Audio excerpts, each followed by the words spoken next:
بسم اللہ الرحمن الرحیم۔ السلام علیکم دوستو، آپ دیکھ رہے ہیں اسد کوکنگ 375۔ آج کی جو ہماری ریسیپی ہے وہ ہے چکن کڑھائی ریسٹورنٹ سٹائل، بالکل اصل کڑھائی، لاہوری کڑھائی۔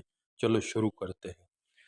سب سے پہلے آپ نے ایل لینا ہے، اچھا تو ہے گھی لے لیں، ٹھیک ہے۔ اس میں 1 چمچ نمک ڈالیں گے، میں 1 کلو چکن بنا رہا ہوں، ٹھیک ہے۔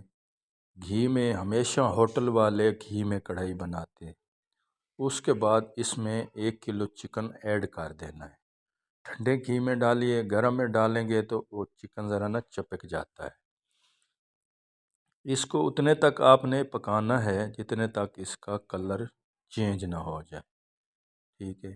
بالکل آپ کو اوریجنل ریسیپی دے رہا ہے، انشاءاللہ جس کو بھی کھلائیں گے، آپ کے گیسٹ ہیں، دعوت ہو، یہ کڑھائی پہلے آپ نے نہیں بنائی گی، میرے طریقے سے بنائیں گے، انشاءاللہ انگلیاں چاٹتے رہیں گے۔ جیسے ہی چکن کا کلر چینج ہوا ہے، اس کے بعد میں نے اس میں 4 عدد ٹماٹر ایڈ کر دیے ہیں۔ وزن کا حساب لگائیں تو تقریباً آدھا کلو ہوں گے، تھوڑا سا زیادہ ہوں گے۔ اس کے بعد اس میں مسالے ایڈ کریں گے، گھر کے مسالے ہیں۔ 1 چمچ زیرہ، 1 چمچ سرخ مرچ، 1 چمچ دھنیا، ہلدی، یہ اس میں مسالے جائیں گے۔ نمک تو ہم نے پہلے ایڈ کر دیا تھا۔ اینڈ میں صرف اس میں کالی مرچ ایڈ کروں گا۔ اس کو میں نے اچھے سے مکس کر کے اس کو تقریباً ڈھانپ کے ابھی پکائیں گے 5 سے 10 منٹ، دیکھ سکتے ہیں۔ اس کا یہ ہے کہ چکن بھی ہمارا اچھے سے گل جائے گا، ٹماٹر بھی گل جائیں گے، ٹھیک ہے۔ اس ٹائم آ کے میں اس میں لہسن ادرک ایڈ کر دیا، پھر اس کو ڈھانپ دیا۔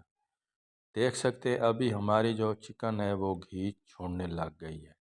اس ٹائم آ کے آپ نے آنچ تیز کر دینی ہے، اس کو اچھی سی بھونی لگانی ہے، دیکھ سکتے ہیں اچھی سی ہمارے چکن کو بھونی لگ گئی ہے۔